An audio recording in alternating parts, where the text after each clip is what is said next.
A minha preocupação de hoje é gente que fala assim: ah, vocês não têm vergonha de ficarem defendendo Bolsonaro, o ladrão de joias. Depois outros ficam dizendo que não é crime, mas não sabem por quê. Então eu vou fazer uma análise aqui, vocês prestem atenção, quem quiser abra o caderninho da vida de vocês, tomem notas, eu fiz até notas para aparecer enquanto eu vou falando, porque eu quero explicar para vocês esse tema que me preocupa muito, porque todos os jornais que eu vejo muita cornetagem e pouco esclarecimento, então eu preparei um esclarecimento acadêmico. Então esta análise não é nem de direita nem de esquerda, é uma análise de direito. Não importa se o investigado é o presidente Jair Bolsonaro, não importa se fosse o Lula. O que vocês vão reter aqui de uma vez por todas é o direito. Para fazer isso, minha gente, eu vou contar para vocês, eu li o relatório de análise da Polícia Judiciária, eu li as quase 2.600 páginas desse relatório, tá? Eu li tudo! E quero explicar para vocês, então prestem atenção, anotem, porque vocês não vão ver isso em nenhum outro lugar. Essa paciência também de Jó, pouca gente tem. Então, enquanto eu for falando para vocês prestem bastante atenção e vai aparecer ao meu lado aquilo que eu estou falando. Porque tem algumas divergências. Quando eu fiz a análise desse caso na semana passada, eu fiz de cabeça, de coisa do ano de 2023. E tem algumas incorreçõezinhas que são divergências minhas com o entendimento oficial, mas eu só fui em fontes oficiais para trazer para vocês. Então nós vamos começar aqui, como eu sempre digo, tem 4 tipos de pessoas que se remuneram com dinheiro público. Esses 4 tipos de pessoas constam no site da Corregedoria do governo brasileiro. Então quem vai lá em gov.br vai achar essa informação sobre empregados públicos, servidores públicos, agentes públicos e agentes políticos. Vamos para a primeira tela, Alemão? No site Corregedorias do gov.br, ele define empregados públicos da seguinte maneira: o empregado público, enquanto espécie de agente administrativo, pode ter 2 acepções, 2 significados. Ocupante de emprego público na administração direta, autarquias e fundações nos termos da Lei 9.962 de 2000, contratado sob o regime da CLT. A rescisão desses contratos em ato unilateral da administração deve ser precedida de procedimento administrativo com garantias ao empregado de participação na produção de provas, ampla defesa e julgamento impessoal. O ocupante de emprego público na administração indireta, nas empresas públicas, sociedades de economia mista e fundações públicas de direito privado também são contratados pela CLT. É uma exceção, o presidente da República não está aí. Próxima definição é do servidor público. Servidores públicos são espécies de agentes administrativos, ocupantes de cargo de provimento efetivo ou cargo em comissão, regidos pela Lei 8.112 de 1990 e são passíveis de responsabilização administrativa apurada mediante processo administrativo disciplinar ou sindicância de rito punitivo. O presidente da República também não se enquadra nesta definição. O próximo é o agente público. O agente público, segundo o site do próprio governo, diz: todo aquele que presta qualquer tipo de serviço ao Estado, que exerce funções públicas, no sentido mais amplo possível dessa expressão, significando qualquer atividade pública. A Lei de Improbidade Administrativa, que é a 8.429 de 92, conceitua agente público como, aspas, todo aquele que exerce, ainda que transitoriamente ou sem remuneração, por eleição, nomeação, designação, contratação ou qualquer outra forma de investidura ou vínculo, mandato, cargo, emprego ou funções nas entidades mencionadas no artigo anterior. Fecho aspas, o presidente da República também não se enquadra neste gênero. E por fim, nós temos aqui o agente político, que é o gênero no qual se enquadra o presidente da República. Agente político é aquele investido em seu cargo por meio de eleição, nomeação nomeação ou designação cuja competência advém da própria Constituição, como chefes de poder executivo, membros do Legislativo, Judiciário, Ministério Público, Tribunais de Contas, ministros de Estados e de secretários nas unidades da Federação, os quais não se sujeitam ao processo administrativo disciplinar. Veja, a Lei 8.112, que fala dos servidores, não se aplica a eles. Quem diz isso é o site do próprio governo. Os detentores de cargos efetivos eleitos por mandatos transitórios, como chefes de poder executivo e membros do poder legislativo, e ainda os membros do poder judiciário, do Ministério Público e do Tribunal de Contas. Nesse caso, esse parecer, esse entendimento inclui os ministros do STF como agente político, também inclui o PGR e os ministros do TCU. Não são submetidos ao processo administrativo disciplinar, uma vez que possuem regimes próprios de responsabilização. Com base no parecer AGU, GQ 35, vinculante, os ministros de Estado também não se sujeitam ao processo administrativo disciplinar. Por fim, pode passar, Alemão, não há que se incluir neste rol os detentores de cargo de natureza especial, tal como os secretários executivos de ministério, que se sujeitam aos ditames da lei do servidor público. Bom, vamos para o próximo, então. Vamos falar de presentes. Presentes. O que diz a legislação brasileira sobre presentes? A Lei 8.112, de 11 de dezembro de 1990, que fala dos servidores públicos, portanto não do presidente, ela diz que, no artigo 117, ao servidor público é proibido receber propina, comissão, presente ou vantagem de qualquer espécie em razão das suas atribuições. Aqui é artigo 117, inciso 12. Bom, não se aplica ao presidente. O próximo é o Código de Conduta da Alta Administração Federal.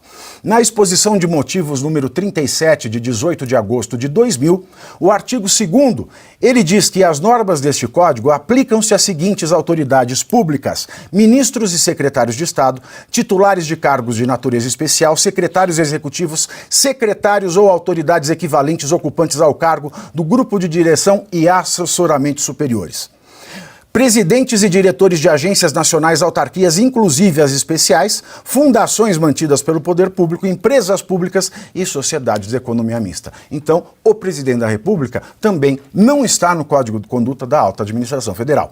O próximo é a resolução número 3, de 23 de novembro de 2000, que dá as excepcionalidades, ou seja, quando é que as pessoas da alta administração, dentre as quais não está o presidente da República, podem receber algum tipo de presente. Depois, nós vamos para o presidente da República, portanto.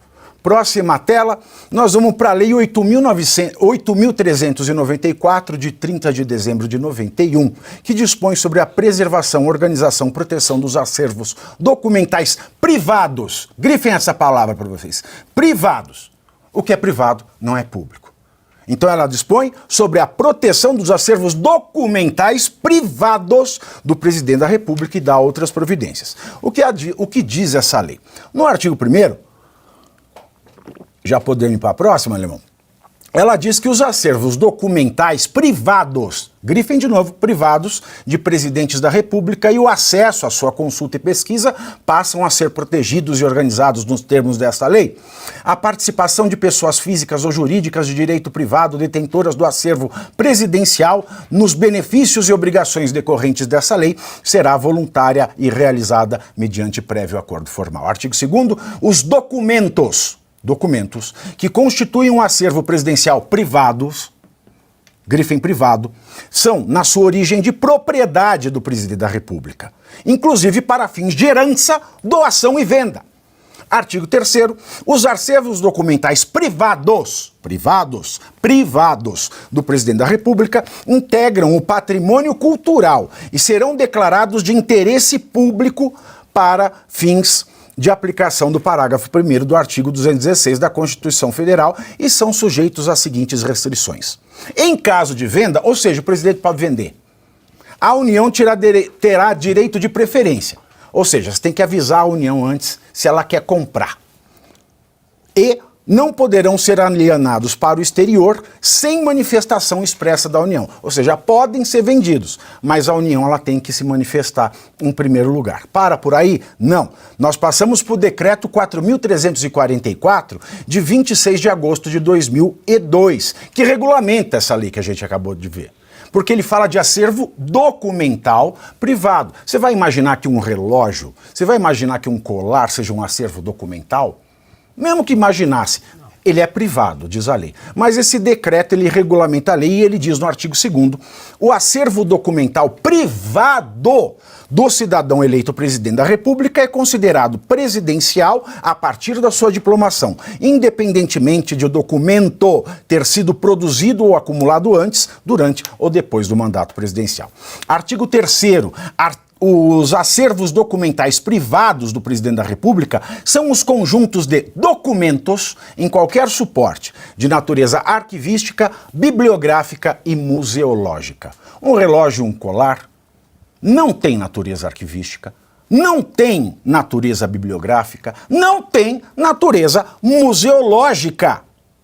O parágrafo único ele diz: os acervos de que trata o caput não compreendem os documentos de natureza arquivística produzidos e recebidos pelos presidentes da República no exercício dos seus mandatos, com fundamento em outra lei, os documentos bibliográficos e museológicos recebidos em cerimônias de troca de presentes nas audiências com chefes de Estado e de governo por ocasião das visitas oficiais ou viagens de Estado do presidente da República.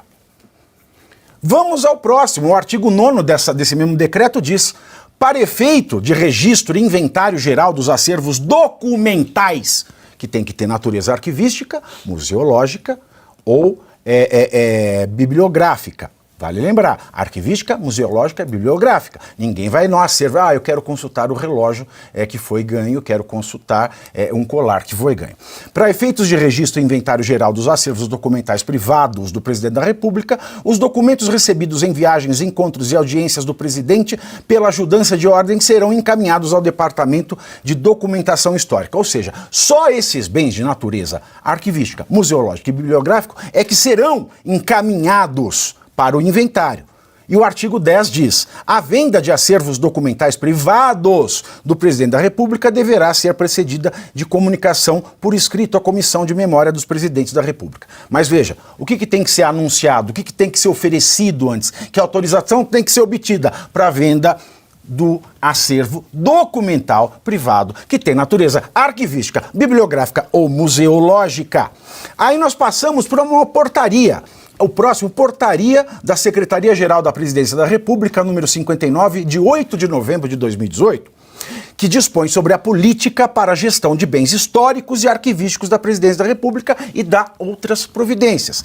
Nessa portaria, nós vamos ver no artigo 8º o seguinte: já pode colocar: os bens caracterizados como documento bibliográfico, audiovisual, textual ou museológico nos termos legais, ou serão incorporados ao acervo patrimonial da presidência nas seguintes hipóteses: recebidos pelo presidente, recebidos em viagens, recebidos pelo presidente quando de visitas oficiais, recebidos protocolarmente. O que interessa aqui é o parágrafo único do artigo 8º, que diz: os bens de que tratam os incisos do caput, que são esses do número 1, 2, 3, 4, os bens de que tratam os incisos do caput, que forem de natureza perecível ou personalíssimo, não serão incorporados ao acervo patrimonial da Presidência da República. Mas continua, porque a celeuma toda se dá com o entendimento do TCU, o Tribunal de Contas da União, num caso em que ele julga Lula e Dilma. Eu li esse acórdão que é extensíssimo, fiz um resumo aqui das partes principais. Acórdão número 2255 de 2016, nos autos do processo do Tribunal de Contas 011591 de 2006, hífen 1. Acórdão os ministros do TCU: com base no artigo 276 do Regimento Interno, com vistas a resguardar o patrimônio público, adotar medida cautelar no sentido de que as pessoas físicas ou jurídicas de direito privado, detentoras de acervos presidenciais privados, grifem privados, o próprio TCU reconhece que é privado, portanto não há que se falar que é público algo que é privado, abstenham-se de vendê-los ou doá-los até que esta Corte de Contas manifeste-se quanto ao resultado das providências. Determinar a Secretaria de Administração da Presidência da República e ao Gabinete Pessoal do Presidente da República que, próximo, incorporem com fulcro no artigo 3º, etc. e tal, ao patrimônio da União, prestem atenção nisso, todos os documentos bibliográficos e museológicos recebidos pelos presidentes da República nas denominadas cerimônias de troca de presentes, bem como, assim, todos os presentes recebidos nas audiências com chefes de Estado e de governo por ocasião de visitas oficiais ou viagens de Estado ao exterior, ou das visitas oficiais ou viagens de Estado de chefes do Executivo, do Estado e de governo estrangeiros ao Brasil, excluídos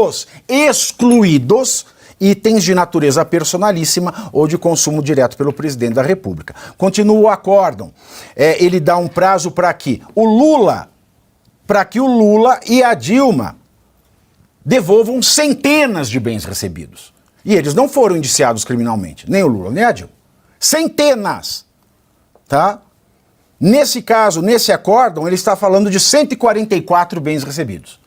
Então eles mandam que eles devolvam 144 bens recebidos, tá, pela presidente Dilma Rousseff e 568 bens recebidos por Luiz Inácio Lula da Silva. Continuando nesse acordo, ele dá o prazo e ele recomenda, pode passar, Alemão? Ele recomenda no item 9.5 a Casa Civil. Olha que interessante isso, que promove estudos para aperfeiçoar a legislação que regulamenta os acervos documentais privados do presidente da República. Ou seja, não há regulamentação suficiente e clara para dizer com facilidade o que é o que não é personalíssimo. Vamos passar aqui, portal do TCU. O TCU mesmo diz para que ele serve. O Tribunal de Contas da União, né, é responsável pela fiscalização contábil, financeira, orçamentária, operacional e patrimonial dos órgãos e entidades públicas do país quanto à legalidade, legitimidade e economicidade. Então ele tem que fiscalizar a legalidade. Então aquilo que não tem na lei, o TCU não pode inventar. Aí a gente passa para a Constituição Federal. Título 2 dos Direitos e Garantias Fundamentais. Capítulo 1 dos Direitos e Deveres Individuais e Coletivos.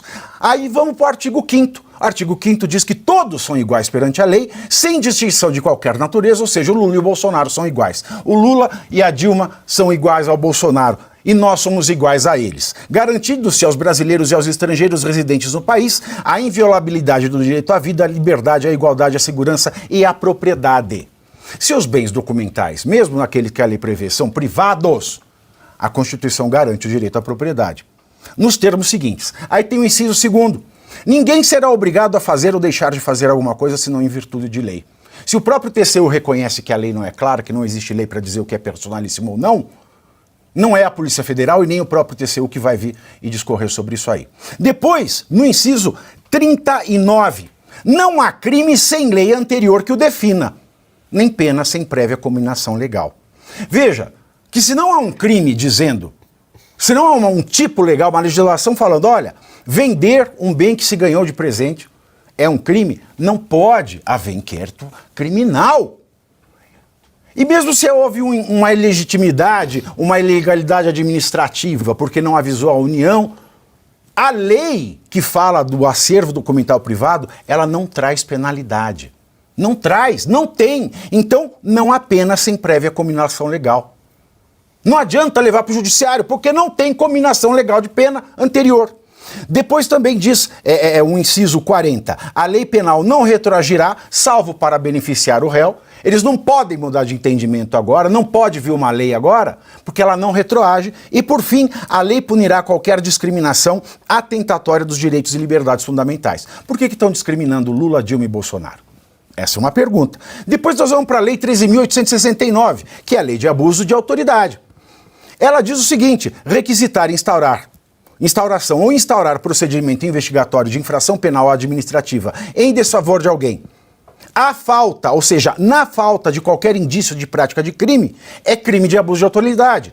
Não bastasse o artigo 30, vamos para o próximo, também diz, dar início ou proceder à persecução penal, civil ou administrativa, sem justa causa, é crime de abuso de autoridade. Artigo 33, exigir informação ou cumprimento de obrigação, inclusive o dever de fazer ou não fazer, ou seja, ficar ou não ficar com a joia, com o presente, com o relógio, se a lei não determina, é crime de abuso de autoridade. Por fim, porque o Estadão revelou que houve troca de ministros dizendo que o destino de Bolsonaro é a prisão, temos o artigo 38, que diz que antecipar o responsável pelas investigações por meio de comunicação, inclusive rede social, atribuição de culpa, antes de concluídas as apurações e formalizada a acusação, também é crime de abuso de autoridade. E, compulsando todos os autos, compulsando as quase 2.600 páginas, o que eu tenho a dizer a vocês para encerrar até esta análise? Eu tenho a dizer o seguinte, eu só não vou colocar na tela, né, os pedaços, porque eu não sei da questão do sigilo ou não, então eu prefiro manter aqui o sigilo da fonte. Nós temos que o presidente Bolsonaro ele entra em contato com o Weingarten e coloca essa decisão do TCU e faz uma consulta a cliente-advogado. Ele pergunta, Bolsonaro pergunta o seguinte, ele pergunta, você que é advogado, dá uma olhada nisso aí. Nós sublinhamos que é a decisão do TCU. Nós pintamos de amarelo. Pelo que tudo indica, nós temos o direito de ficar com o material. Dá uma olhada aí. E colocar isso numa investigação mostra que foi infringido o direito do sigilo de comunicação entre cliente e advogado. Foi violado. Precisou se para saber se teve alguma irregularidade, a gente precisou violar. Por que ninguém violou o sigilo de cliente e advogado? Do Lula e do Cristiano Zanin, que hoje é ministro do Supremo Tribunal Federal. Porque poderiam achar alguma coisa lá também. Mas não foi feito. Foi feito só com o Bolsonaro. E ele fala, olha no meio, está escrito aí. Ou seja, o Bolsonaro ele se cercou de coisas legais e fez uma consulta ao advogado e eles estão usando isso para incriminar o Bolsonaro. O Deltan fez uma análise ótima. Ele falou que esse trecho, ele revela o erro de proibição. Ou seja, Bolsonaro não pode ser culpado porque ele tem elementos que provam que ele está certo. Eu ouso discordar do Deltan, não tem nem erro de proibição. Porque não existe proibição dele ficar com as coisas. Não existe. Então não há que se falar em absolutamente nada. Ele pediu uma consulta ao advogado.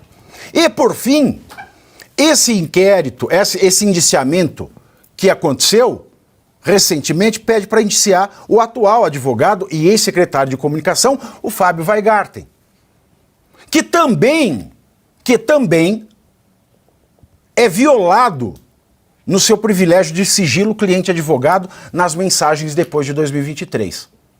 O que se junta contra o Weingarten nesse processo é o seguinte, é o Weingarten mandando, se alguém vendeu, alguém recompra, devolve isso agora.